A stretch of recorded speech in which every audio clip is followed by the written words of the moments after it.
Okay, so just look at me like we're holding a normal conversation. Okay.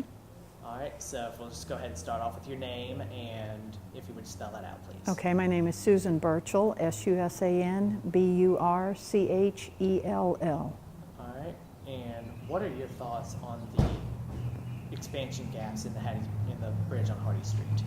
I think it needs to be monitored by MDOT and the city of Hattiesburg, whoever has the primary responsibility for maintenance. And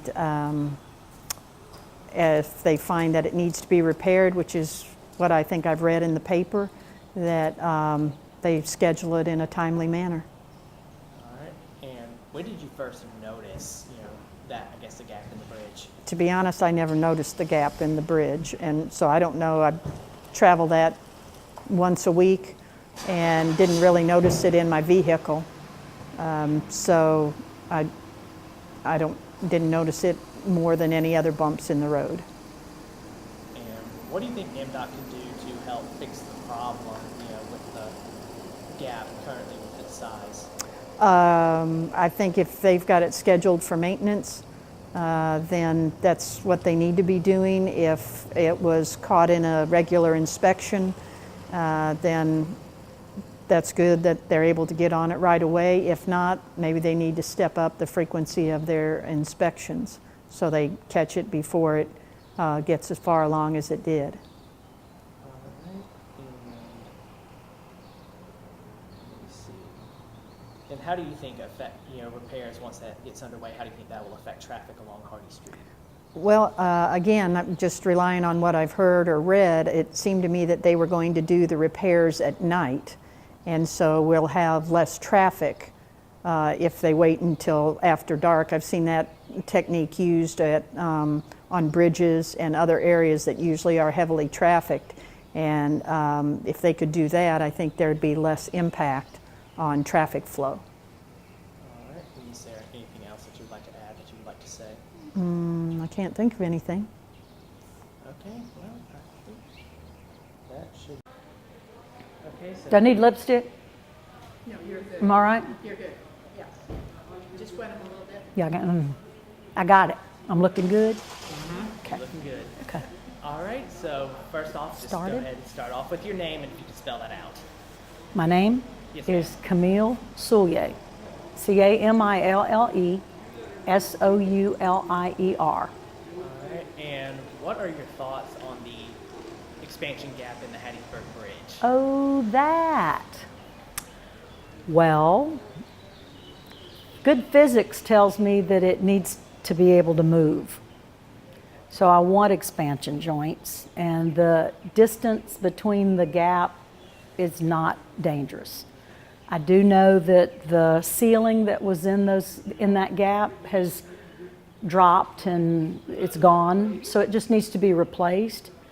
But if my front tires are on one side of the gap and my back tires are on the other side of the gap, and I feel it moving, then I know it's not going to break and fall.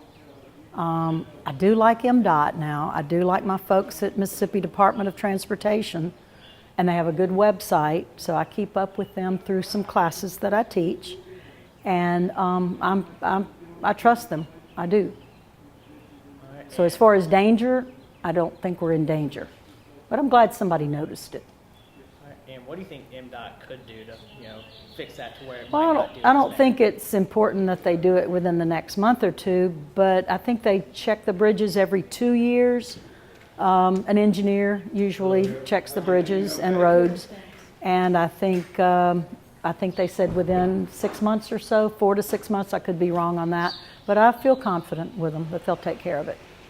I think there are other things they need to be more aware of than just that expansion bridge.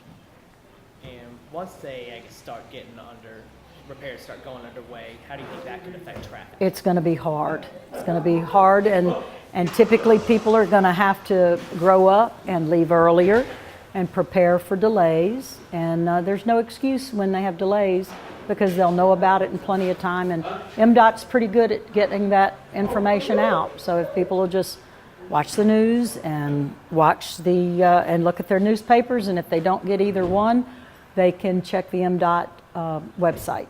they're pretty accurate. They're pretty good. It's a good website. And how long has the gap kind of been there, on the bridge? I couldn't tell you other than the boom boom when you go over it, and that doesn't bother me. So I have no idea. The gap's probably always been there. It's just the sealer that's come out.